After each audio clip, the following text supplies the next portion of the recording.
Oi, hoje eu acordei com vontade de falar. Atualmente a gente sabe que no Instagram e nos outros aplicativos, a moda agora é falar de relações não monogâmicas e monogâmicas. Mas eu acho um assunto super importante, mas eu acho que um assunto bem importante também é sobre as relações de pais com filhos e filhos para com os pais. E eu quero contar já o seguinte assim. Uma história, normalmente, ela tem três lados. Vamos supor que seja o meu, o seu e de quem está ouvindo. Assim como dentro de uma família, a relação é de quê? Pai, mãe e o filho. Nessa relação, às vezes há mais lados, e esses lados vão decretar a finalização desse contexto ou dessa narrativa. E o que eu quero dizer sobre esses relacionamentos que são familiares e o quão pesado e mal administrativo pode ser essas relações desses pais e desses filhos. E o quão isso pode ser um fardo, como também uma bênção nessas relações diárias, mas que por detrás de coisas bonitas e parecer saudáveis não são tão bem assim o cenário, já que a gente vive um contexto sociocultural e histórico bem distorcido, apesar da modernidade. E assim, a gente sabe que a maioria dos nossos pais e famílias brasileiras não há uma troca tão afetiva nessas relações que não são mútuas. E pais separados largam seus filhos na busca de vou ali comprar um cigarro ou vou ali comprar 1 quilo de laranja e nunca mais volta e deixa essa mãe solo.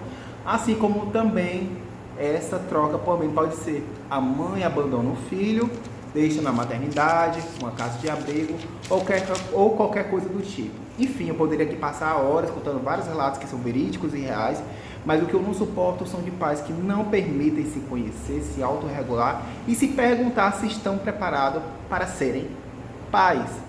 Porque ser pai é ter uma responsabilidade.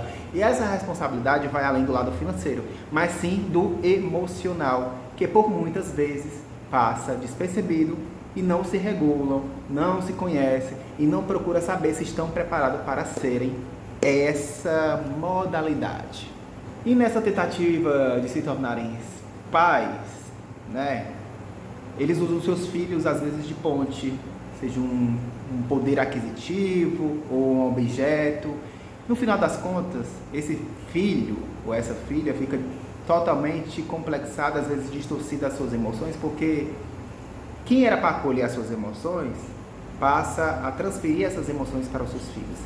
E com isso, a formação dessa criança que acompanha seus pais em um processo de separação se torna totalmente despersonalizada, porque aonde essa criança vai ter um foco de referência, sendo que dentro de casa ela não tem esse pai ou essa mãe. Não é obrigado esses pais estarem juntos dentro do mesmo local, mas sim de estarem presentes na vida dessa criança, sabendo que essa criança tem que brincar de ser criança e não de esquecer que é criança e assumir uma posição que é responsabilidade de seu pai. Uma criança não deve participar de debates e duelos que são da responsabilidade dos seus pais fazerem e não dessa criança decretar ou opinar colado que ela quer ficar.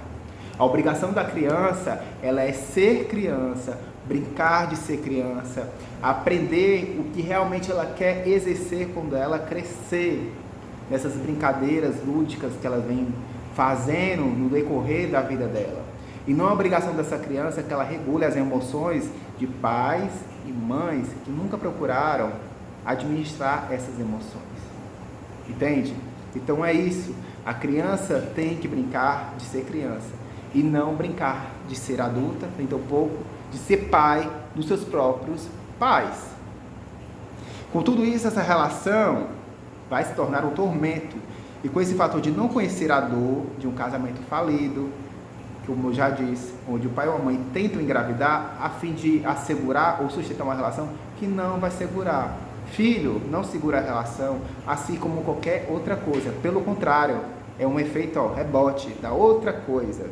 Então, eu quero dizer para esses pais que são pais ou querem se tornar pais, pergunte a si mesmos: vocês estão preparados para assumir essa responsabilidade? Filho não é e nunca vai ser um objeto e jamais será um poder aquisitivo. O filho, ele tem a obrigação de dar luz àquela casa, àquele ambiente, mas principalmente de viver a vida que ele desejar, com responsabilidade, obviamente, vinda desses pais, tendo princípios éticos e por aí vai, mas principalmente saber que essa criança tem que estar em um lar saudável para que ela cresça, amadureça e também seja saudável. Porque em uma relação tóxica ou conturbada desse jeito, brevemente essa criança vai ter laços que são igual a desses pais.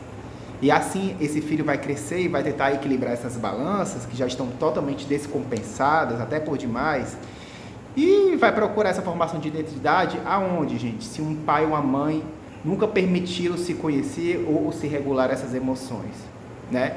Como é que essa criança ela vai dividir essas emoções em um ambiente onde ela não pode demonstrar esses afetos, porque pais ou mães disseram que chorar é coisa feia, engole o choro, não pode fazer isso. Uma criança que teve o ego ferido, ou que pode ter o ego ferido.